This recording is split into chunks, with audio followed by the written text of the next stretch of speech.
The ability to have somebody who is kind of epitomises what you think your country stands for has always been a major ambition. Buckingham Palace does not do anything quietly. A fresh nightmare for King Charles.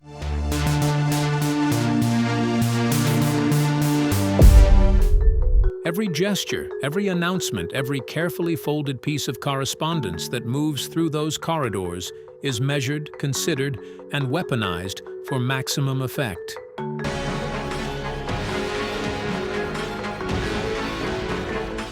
The monarchy has survived for over 1,000 years, not because it is loud, but because it knows exactly when to go silent. And I don't think either of those two could have been able to cope. They'd been anywhere else. And that was the only good thing that happened, was that they were there. And right now, the silence coming out of the palace is deafening. Something has happened inside those walls. Not a birth announcement dressed in celebration. Not a wedding photographed in gold light.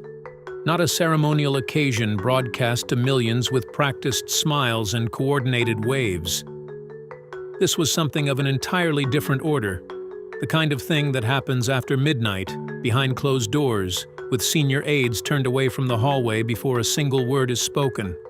A document, sealed in crimson, carried through palace corridors by a small, select handful of individuals sworn to discretion. And when it was signed, when King Charles III pressed pen to paper with the kind of quiet resolve that only comes after a long, difficult reckoning, the British monarchy shifted in a way that historians may one day describe as the moment everything changed. Princess Anne was named Princess Royal Regent. Let that land for a moment. In over 3 centuries of British royal history, that title has been invoked barely a handful of times. It is not ceremonial, it is not decorative. It is constitutional power, transferred from a king to his sister in the dead of night, with no press release, no prior announcement, and no language designed to soften what it actually means. The question is, why now? Why her? And what does it tell us about the true state of the House of Windsor? Stay with us, because the deeper you go into this story, the more you realize it was never just about a title. It was about survival. The night no one was supposed to know about. Let us begin with what we actually know, or rather, what managed to slip through the carefully constructed walls of palace silence before those walls were reinforced. The meeting did not appear on any official schedule. There was no public announcement in the court circular the following morning. There was no carefully worded press release softening the significance of the occasion, no familiar language of routine royal business designed to keep the outside world calm and incurious. Think about what that means for a moment. Buckingham Palace is one of the most meticulously managed, schedule-obsessed institutions on the planet. Every royal engagement is logged, briefed, coordinated, and communicated through layers of staff whose entire professional existence is built around controlled messaging. A royal equerry does not sneeze without it appearing somewhere on a briefing document. An unscheduled meeting of this nature, in the middle of the night, with senior aides physically removed from the hallway before the doors closed, does not happen by accident. It happens when someone inside the palace has made a deliberate decision that what is about to occur cannot risk being witnessed by the wrong eyes. Those familiar with the atmosphere inside the royal household that night describe a king who looked visibly tired but not uncertain. And there is a critical difference between those two things. Exhaustion is physical. Uncertainty is structural. King Charles may have been carrying the weight of illness and duty in his body, and we will return to that. But the decision he was preparing to make had clearly been turning inside his mind for a very long time. One insider described the mood in the room as resolute, the kind of resolve, they said, that only surfaces when a person has stopped asking whether a difficult thing must be done and has simply accepted that the time has come to do it. So what exactly was in that sealed crimson dispatch? Before we get there, you need to understand the woman who walked out of that room with new constitutional authority resting on her shoulders. because Princess Anne's story is the only context that makes any of this make sense. Here is a woman who has spent over 5 decades quietly doing what every other member of the royal family only talks about. While princes have chased headlines, while marriages have collapsed under the weight of scandal, while brothers have retreated from duty and nephews have fled to California, Anne stayed. She showed up. She did the work. In 2023 alone, she carried out 457 royal engagements, more than any other working royal, more, remarkably, than the king himself. She has completed thousands of official duties since turning 18. She has represented the crown across more than 70 countries. She has chaired charities, opened hospitals, commissioned ships, and delivered speeches with the kind of brisk efficiency that made her father Prince Philip beam with barely concealed pride. She has also survived more than most. In 1974, a gunman attempted to kidnap her on the Mall, forcing her car to a stop and threatening her life with a loaded weapon. Anne's response, which has since become one of the most extraordinarily British statements in recorded history, was to look her attacker squarely in the eye and say, "Not bloody likely."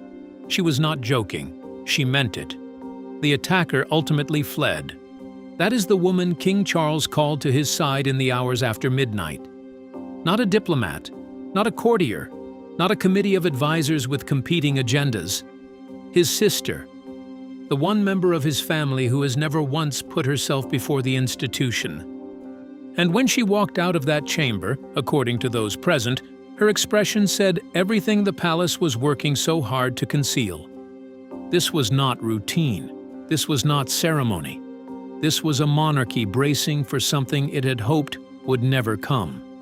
The document that changed everything. The title of Princess Royal Regent is not one you will find discussed in modern constitutional primers. It is not explained in school textbooks. It does not come up in casual conversation about the monarchy the way succession and abdication do. And that obscurity is precisely what makes its invocation so significant. A regent, in constitutional terms, is someone empowered to act in the monarch's name. They are not the monarch. That distinction matters enormously. But they hold the authority to fulfill the monarch's functions when the monarch cannot. The Regency Act of 1937, updated in 1953, sets out the precise conditions under which a regent can be appointed: incapacity, absence from the realm, or in certain extreme circumstances, a formal decision by the sovereign to delegate that authority in preparation for a period of transition. What King Charles signed that night was not an admission of defeat. Let that be clear. It was a chess move, the kind that only a monarch who fully understands the board would make. It was an act of strategic foresight, not weakness. The difference matters. Because here is the reality that palace communications have worked furiously to manage in recent months. King Charles III is battling cancer. He has not hidden this. He went public with his diagnosis in a move that surprised even veteran royal watchers, a deliberate choice to be transparent in a way the monarchy historically has not been. And it was a choice that earned him genuine public goodwill in the process. But transparency about diagnosis is not the same as transparency about prognosis, and the inner circle of the palace knows things about the king's health that will not be appearing in any press release. Meanwhile, the working royal bench has never been thinner. Catherine, the Princess of Wales, has stepped back from public duties as she continues her own health recovery, a situation that has been handled with grace and dignity, but which has nonetheless left a visible gap. Prince William is managing an extraordinary burden. The duties of the heir, the duties of a husband supporting an unwell wife, the duties of a father to 3 children, and the growing weight of expectation as the future of the institution falls increasingly onto his shoulders. And then there are the absences.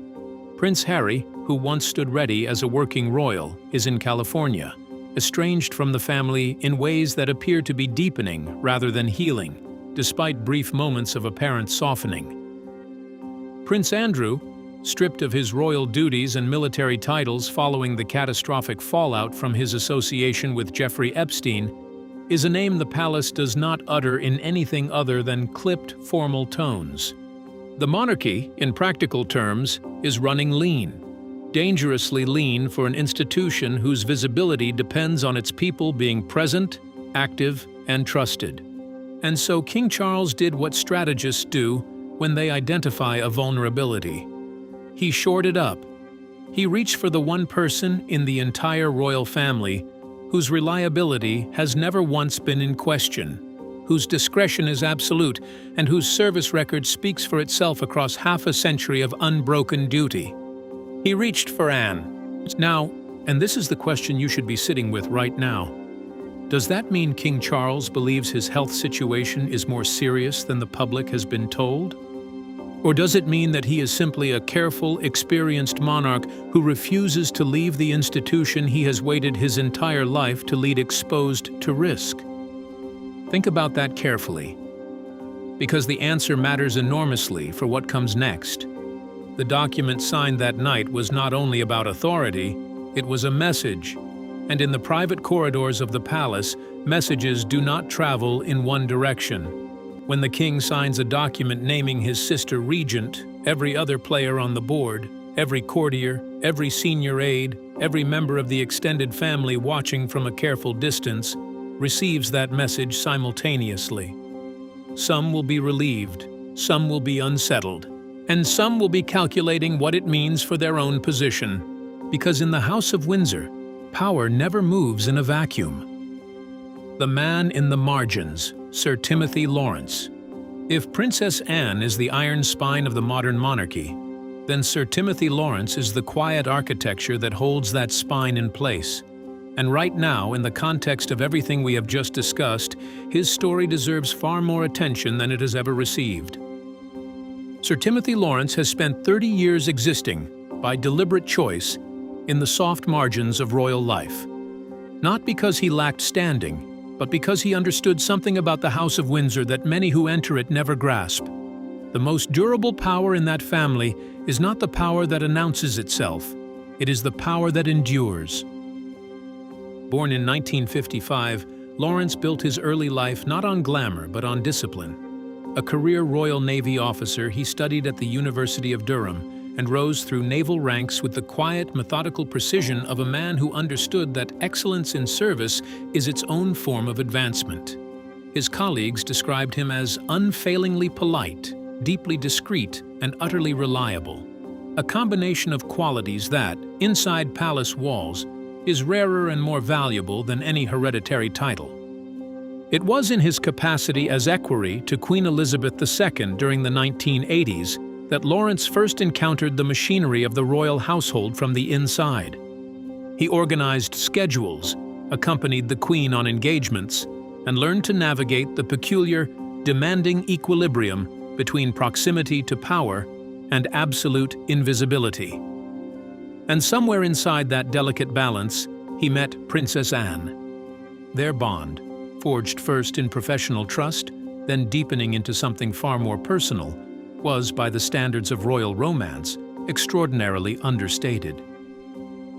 Anne was navigating the unraveling of her first marriage to Captain Mark Phillips, with the press circling every development with mercenary enthusiasm. Lawrence offered something that the palace's usual cast of characters rarely provided: steadiness. They married in December 1992 at Crathie Kirk, near Balmoral. A small ceremony. No pageantry, no procession, no gold coaches. He received no royal title upon marriage, a distinction that has defined his position ever since. He became formally, simply her husband, a private citizen standing 2 steps behind a working royal. But here is what that quiet positioning actually produced over 30 years. Sir Timothy Lawrence became the most trusted non-royal inside the royal inner circle, a man who attended state occasions without requiring state attention, a man who accompanied Anne on foreign tours without ever seeking a briefing from a royal correspondent, a man who has watched the monarchy navigate illness, death, scandal, and constitutional crisis from a front-row seat, and never once said a word about any of it publicly. So when King Charles recently elevated Sir Timothy from Knight Commander to Knight Grand Cross of the Royal Victorian Order, the highest rank within that ancient honor, placing him symbolically alongside Queen Camilla, Catherine the Princess of Wales, and the Duchess of Edinburgh. It was not a routine administrative gesture. It was the king speaking in the language the monarchy speaks most fluently, the language of deliberate coded signal. The Royal Victorian Order is the monarch's personal gift. It does not pass through government. It is not influenced by committee. When the sovereign bestows it, it means, I see you. I trust you. I am telling the institution that you matter. After 3 decades of faithful service, the man who never sought recognition has been formally recognized, and the timing, against the backdrop of Anne's new constitutional authority, is impossible to read as coincidence. The love triangle that shaped the throne. To understand the tension that now runs like a quiet current through the upper reaches of the royal family, you have to go back, not to Diana, not to the fairy tale wedding of 1981, or the devastating crash in a Paris underpass in 1997. You have to go back further, to the early 1970s, to a group of young people whose romantic entanglements would eventually reshape the monarchy in ways none of them could have anticipated. In the early 1970s, before the titles and the ceremonies and the formal portraits, Princess Anne and a dashing army officer named Andrew Parker Bowles shared a genuine and deeply felt connection. Those who moved in the same social circles at the time speak of it not as a passing flirtation, but as a relationship that had the texture of something lasting, a bond that, under different circumstances, might have led somewhere permanent. It didn't, and the reason it didn't tells you something important about the monarchy's capacity to override personal feeling in service of institutional requirement. Andrew Parker Bowles was Catholic. In the early 1970s, for a Protestant princess of the Church of England, that was not an obstacle to be navigated. It was a wall. Royal tradition at the time made such a union essentially impossible, regardless of feeling, regardless of compatibility, regardless of what 2 people might privately want. And so Anne and Andrew went their separate ways, quietly, without scandal. But here is where the story becomes something far more complicated. The woman who eventually married Andrew Parker Bowles was Camilla Shand, a young woman with strong ties to the same social circle who had rekindled her connection with Andrew after his romance with Anne ended. They married in 1973. And at the very same time, Anne's brother Charles, young, inexperienced in matters of the heart, and caught entirely off guard by the force of his own feelings, had fallen for Camilla with an intensity that those around him describe as almost overwhelming. Royal duty intervened, as it always does. Charles was pressured away from Camilla. She married Andrew. Charles eventually married Diana Spencer, in a ceremony watched by 750 million people worldwide.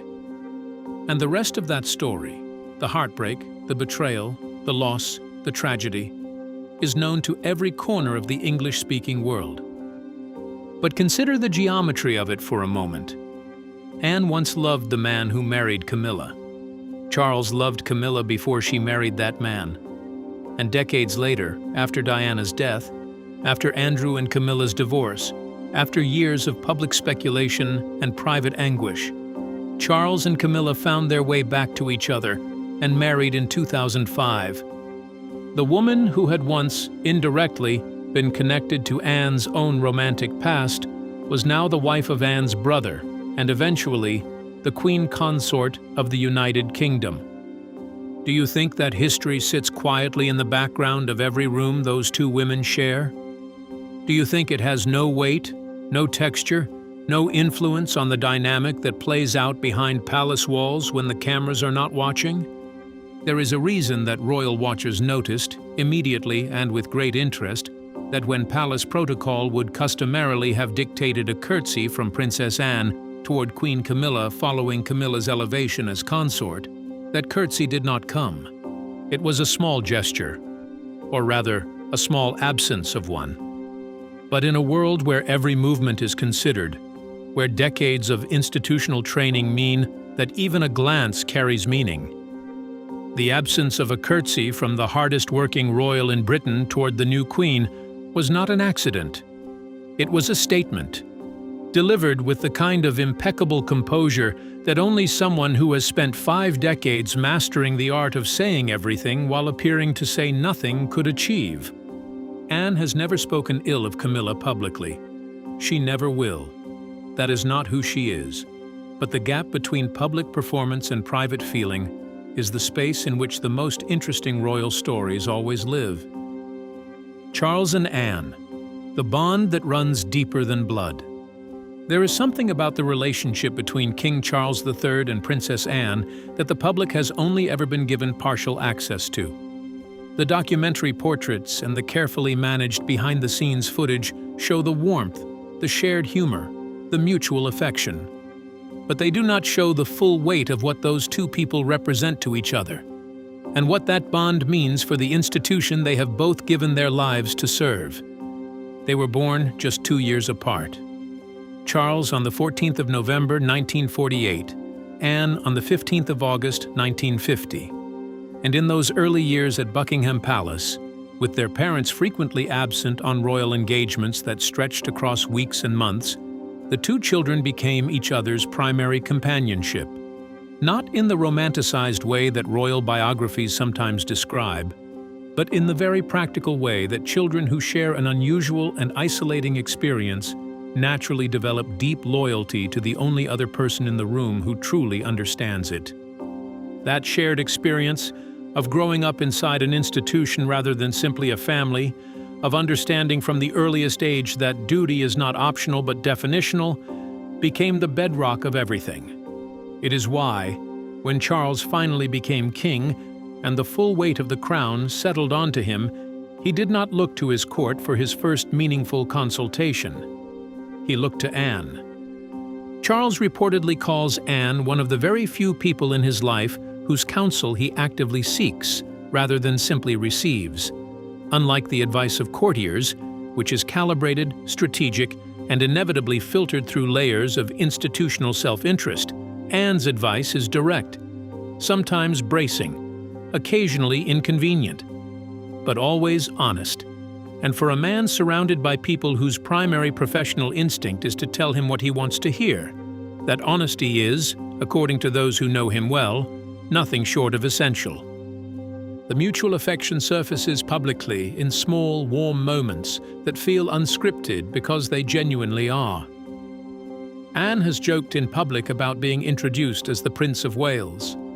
Charles has shared the story of a care home visit where he was mistaken for the Princess Royal, and described Anne's retelling of the story with evident delight. She reportedly calls him Old Bean, a nickname that somehow manages to be simultaneously affectionate and mercilessly deflating, which is, of course, exactly the point. But beneath the warmth, there is steel. When Queen Elizabeth II died at Balmoral in September 2022, it was Anne who traveled with her mother's coffin on the journey from Scotland to London, a 6-hour overnight vigil during which she did not leave her mother's side. It was one of the most quietly extraordinary acts of filial devotion in recent royal history, and it passed without drama because Anne does not perform devotion. She simply enacts it. The decision to make Anne Princess Royal Regent did not emerge from a committee recommendation or a constitutional review. It emerged from Charles knowing with absolute certainty who in his family he trusts with the thing he loves most. He trusts her with the crown. Camilla's quest. There is a particular cruelty in Camilla's position that even her harshest critics occasionally acknowledge when they are being honest. She has spent 2 decades working to earn a place in public affection that others received automatically at birth. She has carried out charity work with genuine commitment. She has navigated the impossible shadow of Diana's memory with more grace than many believed she was capable of. She has, by most visible measures, earned her place. And yet, the acceptance she sought has always arrived incomplete, partial, conditional. She stands as queen consort and carries out every function that role requires, but the warmth that surrounds Catherine, or that surrounded Diana before the marriage collapsed, has never fully materialized around Camilla. The public is civil, sometimes even fond, but it is not the same thing as fully embraced. Part of that is history that cannot be rewritten. Part of it is the persistence of Diana's image in the cultural imagination, an image that, rather than fading with time, has calcified into something close to sainthood. And part of it is the quiet, unmistakable reality that within the royal family itself, the attitudes toward Camilla are not uniform. The tension that runs between Princess Anne and Queen Camilla is not one that either woman would ever acknowledge publicly. It is conducted in the language of absence, of moments where warmth does not visibly appear, of seating arrangements and eye contact, and the particular quality of a public smile that does not quite extend to the eyes. Anne represents a tradition of royal service built on sacrifice, discipline, and absolute commitment to duty over personal satisfaction. She has never sought popularity. She has never needed public approval to motivate her work. She has simply worked, relentlessly, year after year, through illness and injury and personal difficulty, because it is what she believes the crown demands. Camilla, by contrast, entered the royal family through a path that traditionalists like Anne find, at minimum, complicated. She did not arrive with an unimpeachable record of service. She arrived with a complicated history, a contested public image, and the formidable task of making the British public forget what they believed they knew about her. That she has largely succeeded is not nothing. It is, in fact, remarkable. But remarkable is not the same as fully accepted.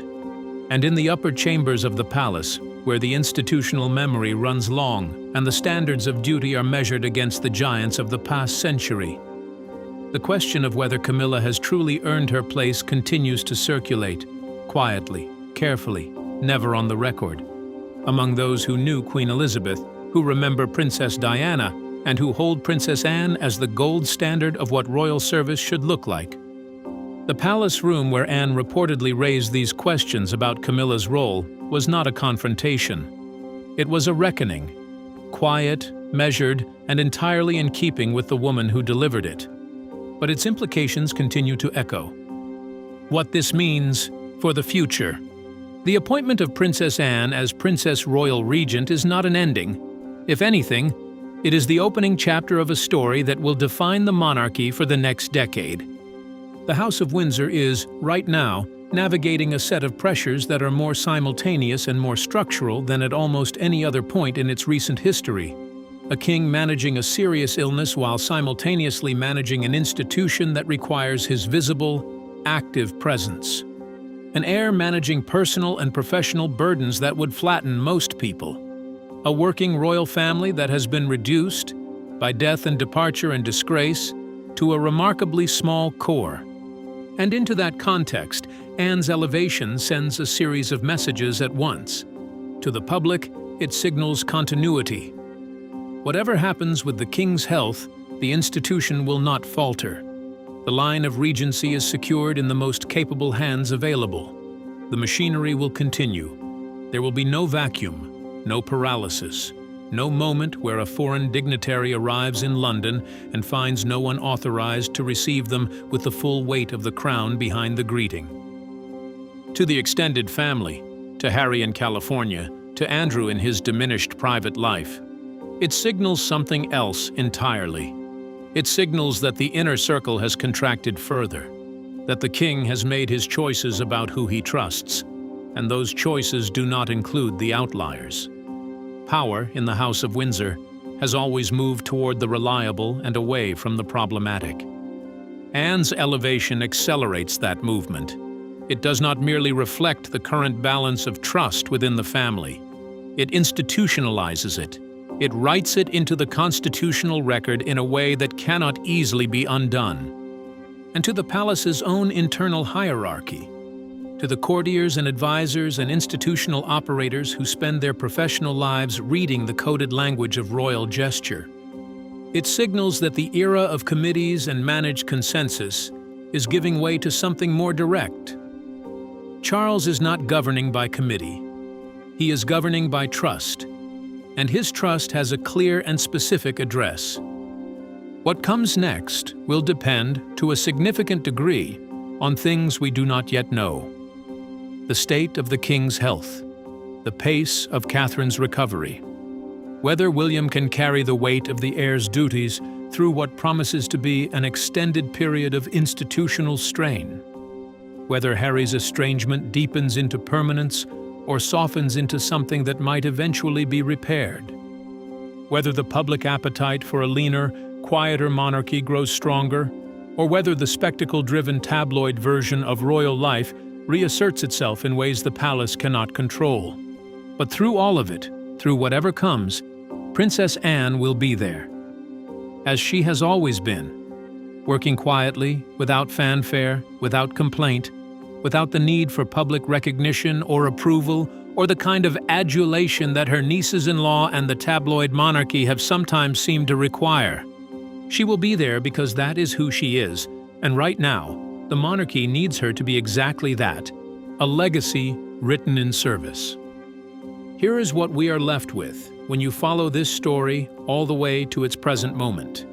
A king, carrying illness and the weight of a 1,000-year institution on his shoulders, made a decision in the middle of the night that required no public announcement because it required only one signature and one person who would understand what it meant without being told. A woman who has spent over 50 years refusing to put herself before her duty, who survived an attempted kidnapping by coolly refusing to cooperate, who showed up for more royal engagements last year than any other working royal in Britain, who accompanied her mother's coffin through the night without leaving her side. That woman has now been formally invested with the authority to act in the king's name, not as a courtesy, not as an honorary gesture to a long-serving family member, as a genuine constitutional instrument activated because the king determined that no one else was equal to the responsibility. And alongside her, a quiet man in a naval uniform who spent 30 years standing 2 steps back, asking for nothing, saying nothing to the press, remaining constant through every crisis that touched the family he married into. That man has been elevated to the highest personal honor a British sovereign can bestow. The monarchy is shifting. The House of Windsor is reorganizing itself around a smaller, tighter, more trusted core. The era of expanded royal families and sprawling working rosters is giving way to something leaner, more deliberate, and in some ways more honest about what the institution actually requires. Not pageantry for its own sake, not titles distributed as consolation prizes, but function, reliability, the quiet, durable kind of service that holds things together when the more visible parts of the structure are under strain. And at the center of that reorganization stands a woman who has never wanted the spotlight, who has never required the public's approval to do her job, and who has nonetheless, through sheer relentless decades of undramatic, unglamorous, essential service, become the person the king trusts most with everything that matters. Princess Anne did not ask to be Princess Royal Regent. We can say that with confidence because in 50 years of public life, Princess Anne has never asked for anything. She simply became indispensable. And now, the institution she has served without recognition or complaint for half a century has finally said so out loud, in the most powerful language available to it. A crimson document, a midnight signature, a kingdom bracing quietly for whatever comes next. Do you think Princess Anne is the right choice to hold this authority? And do you believe King Charles's health situation is more serious than the palace has revealed? Tell us what you think in the comments below. Share this with someone who follows the royals, because this is a conversation the palace did not want the public to be having. Like, subscribe, and click the next video on your screen. The story of the Windsor family is far from over.